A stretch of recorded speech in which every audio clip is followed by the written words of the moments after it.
In this video, we're going to learn about the general features of the body of animals. Animals are organisms that belong to the domain of Eukarya and the kingdom of Animalia. All animals are multicellular eukaryotic heterotrophic organisms. The bodies of many animals show symmetry, which is the ability to divide the body into similar parts through an imaginary axis.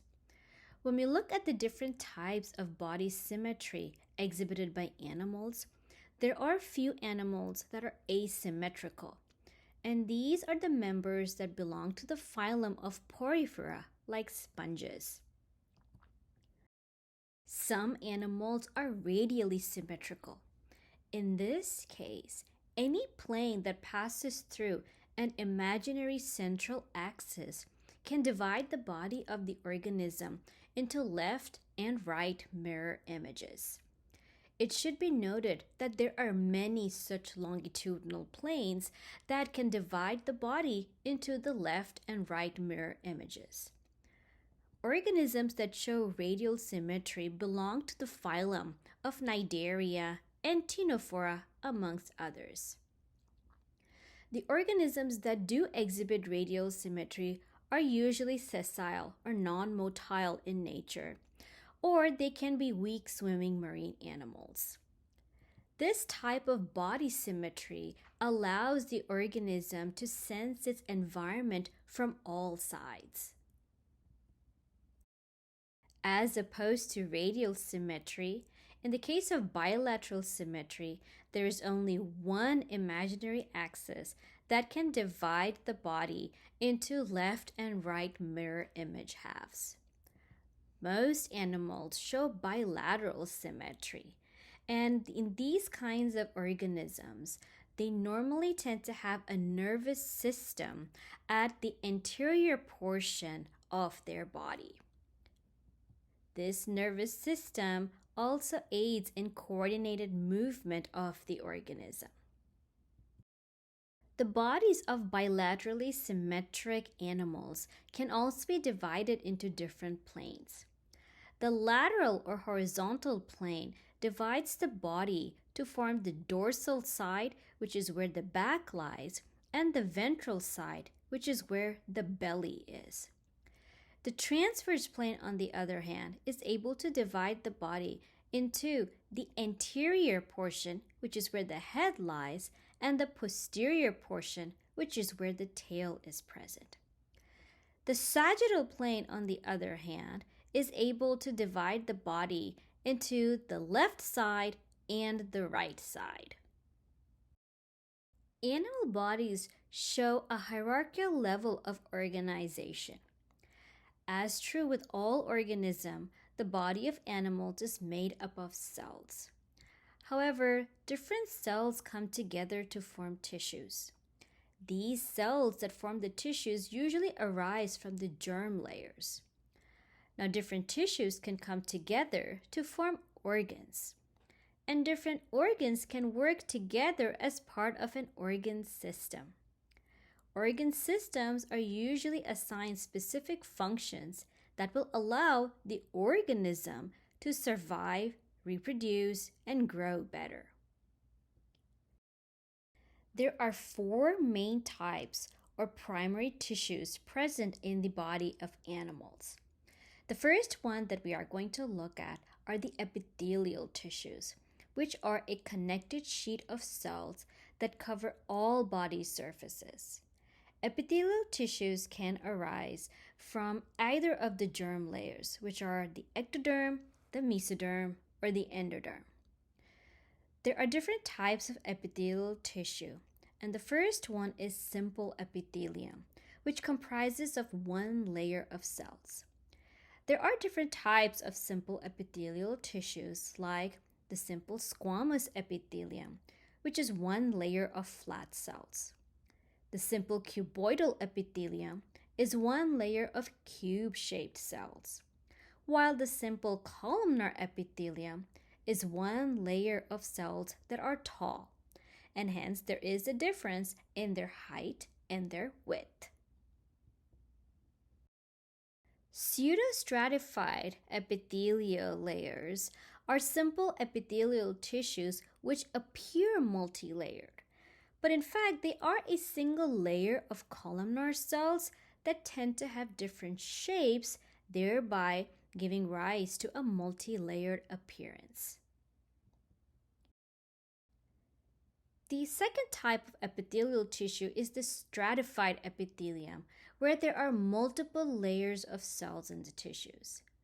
The different types of stratified epithelium include the squamous stratified epithelium, where we have multiple layers of flat cells, the cuboidal stratified epithelial, where we have cube-shaped layers of cells, the columnar stratified epithelium, where we have multiple layers of columnar cells, which are tall. We also have transitional stratified epithelium, and in this case, there are many layers of cells that have different shapes. And thus, there are different types of epithelial tissues that cover the different body surfaces in the animals. The second type of tissue that is found in the animal body is connective tissue. This tissue is usually derived from the mesoderm germ layer during embryonic development. In the case of connective tissues, the cells are farther away from one another and are present in an extracellular matrix that is made up of a ground substance and some fibrous proteins. This extracellular matrix is made by cells called as fibroblasts. In addition to fibroblasts, the connective tissue can have other types of cells also, like adipocytes, which store fat, and macrophages, which are part of the immune system. Thus, in the case of connective tissues, as compared to the epithelial tissues, the cells are not very close together and are farther away. There are different types of connective tissue, and they can be grouped into two major classes. The first one that we're going to look at are the connective tissue proper, which could be either loose or dense. Loose connective tissue binds to the tissues and absorbs shock. The cells in the case of loose connective tissue are scattered in a matrix that tends to be rich in collagen, elastin, or reticulin fibers. All of these three fibers are protein fibers. An example of loose connective tissue is the adipose tissue, which stores fat in the body. The second type of connective tissue proper is the dense connective tissue, which can form the coverings of organs, muscle, etc. The dense connective tissue tends to be tough because there is less ground substance, and hence the protein fibers like collagen are densely packed. When the collagen fibers line up in a parallel manner, then that connective tissue is the dense regular connective tissue. On the other hand, when the collagen fibers line up in different orientations, then we have the dense irregular connective tissue. The second type of connective tissue that we're going to look at is the special connective tissue. This can include tissues like cartilage, bone, and blood. Let us first look at cartilage. Cartilage forms the skeleton of different types of animals like the jawless vertebrates and the fish that belong to the order of chondrichthyes. In the case of cartilage, chondroitin is present in the ground substance, and this chondroitin is made by cells called as chondrocytes.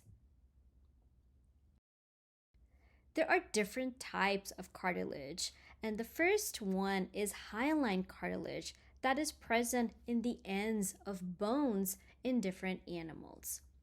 The hyaline cartilage is flexible and allows for smooth motion, which is required for locomotive purposes.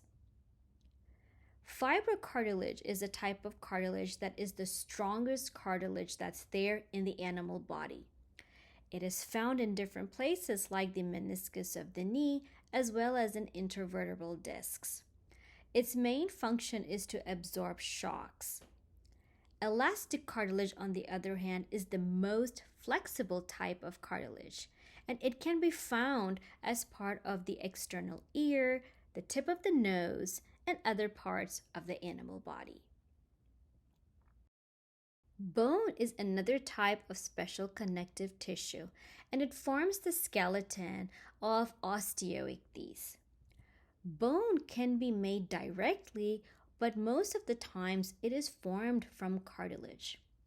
The cartilage matrix undergoes the process of calcification, and in this case, the chondrocytes will die and be replaced by cells called as osteocytes.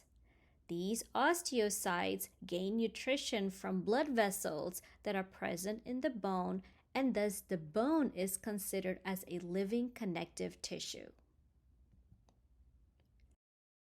Blood is another type of special connective tissue, and in this case, the extracellular material is a liquid called as plasma.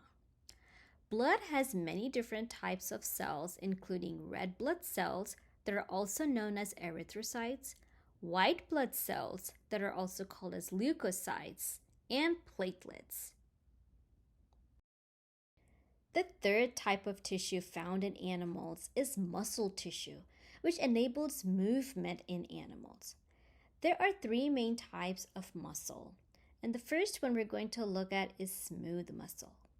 Smooth muscle is found in the walls of visceral organs as well as blood vessels.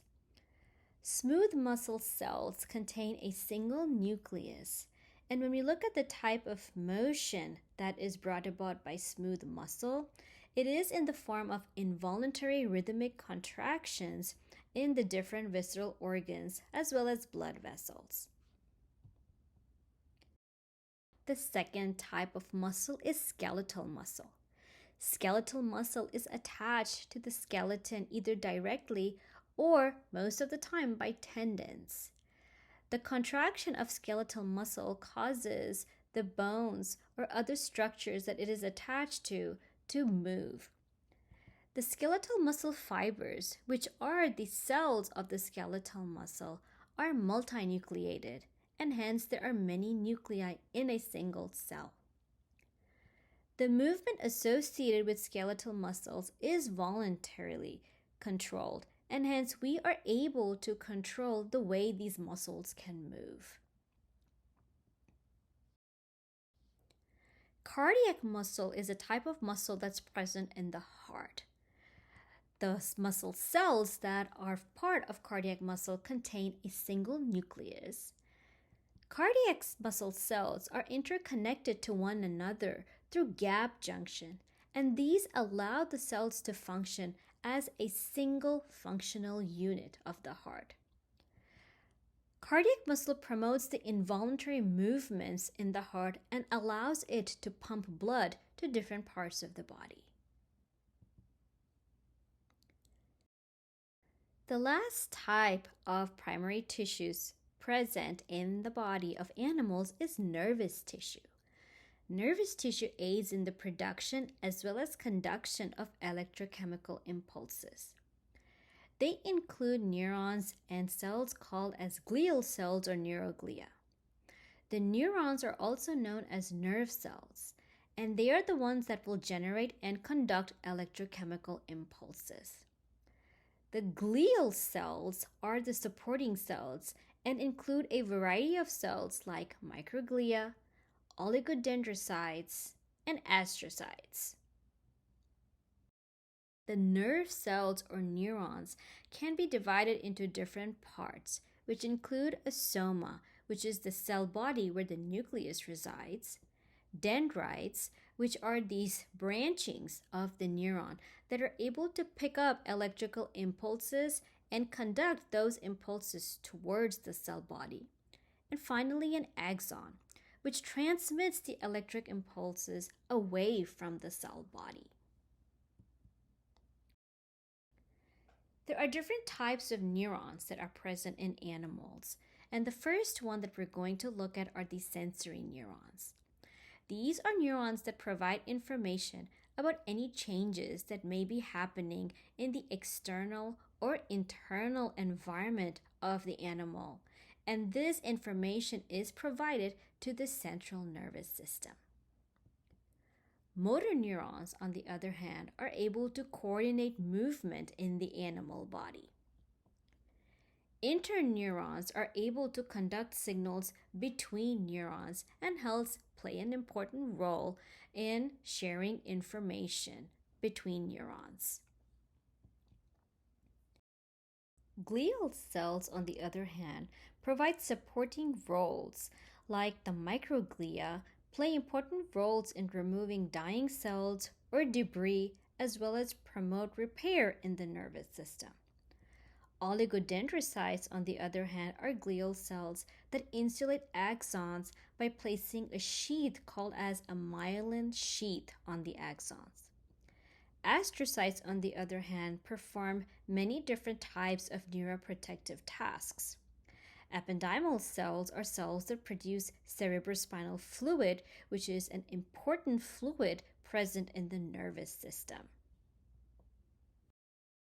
The neurons and the supporting glial cells in the nervous tissue form the nervous system that can be divided into the central nervous system, which includes the brain and the spinal cord, and plays important roles in integrating and interpreting any input signals that arise. The peripheral nervous system, on the other hand, comprises of nerves and ganglia, which are collections of cell bodies. The peripheral nervous system aids in the communication of signals to and from the central nervous system to the rest of the body. With this, we come to the end of our talk, where we learned about body symmetry in animals as well as body planes. We also learned about the levels of organization in animals and the different types of tissues that are present in animals, which include the epithelial tissues, connective tissues, muscle tissues, and nervous tissues.